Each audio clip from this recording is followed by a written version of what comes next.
in a little more abstract way, this is what happens. We've got some new product or service, and there's some activity that goes to research and create this service. Then we can build the service, some suppliers get involved.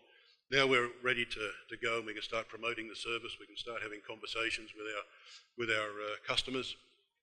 So they're asking questions, we're providing some information. Any value delivered to the customer yet?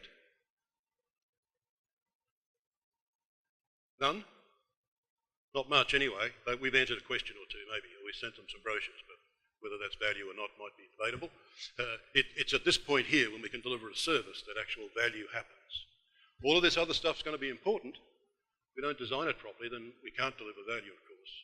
But, so we've got those activities now. Obviously, we could group those three into a higher level process or deliver service.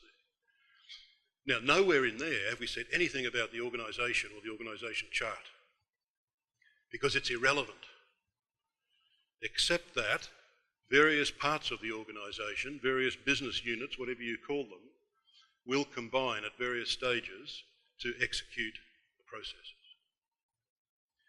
So the process-centric view of the organisation, we're not throwing away the org chart. All of the various skill groups and whatever are going to work together, and geographies will work together. But the point of the exercise is that we create, accumulate and deliver value to our customers and other stakeholders externally across the organisation chart. Rumler and Braish called in their famous book, Managing the White Space on the Organisation Chart. So we create, accumulate and deliver value across the organisation chart, and the purpose of the various organisational units is to contribute to one or more processes. Now that's a very different view of the organisation, isn't it? That's the process-centric view. It's the way it works, by the way. Your organisations don't magically turn into working like this just because we're all together today. It's the way it's working now, or not working now. And is anyone actually thinking about that whole cross-functional thing that's missing in many organisations? So an even more abstract view of that, we'll have this kind of vertical organisation, won't we? The artefact is the organisation chart, and we've got, it defines the functional organisation. Who reports to who owns what, where the delegations are, all of that sort of stuff is defined and managed. And we manage that really closely and really well. We've been doing that for a long time. But we can put an overlay on that, let's call it the process organisation, across that horizontal form, and that's how we're creating, accumulating and delivering value. And both of those things are important.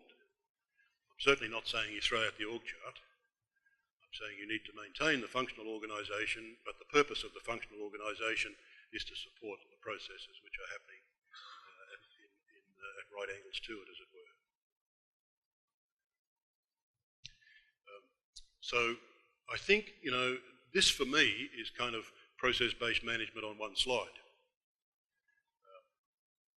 And it's the message that's got to get through to the C-suite, to the senior managers and to the rest of the organisation if process-based management is to work. Because what's the compelling reason? It's hard to actually get process-based management to work. To make that transformation is difficult. Once it's there, I think it becomes embedded and it works. But to actually get there, what's the compelling reason? Missing in many organisations. We'll come back to that, but this I think is a fundamental view that, okay, we do this bit okay, but we don't do this bit. Who's in charge of delivering value to our customers and other stakeholders in your organisation? Look at the organisation chart and it tells you nothing about that, except to say that the chief executive's in charge. Well, big deal, we knew that. Chief executive's responsible for everything. It doesn't help. It certainly doesn't help her either. I mean, it's a meaningless statement. So we're creating, accumulating and delivering value across the organisation, and we're hoping it's working okay. Doesn't sound like much of a strategy. That's the message that needs to get through to senior management, who obviously need to be involved to make these sorts of changes.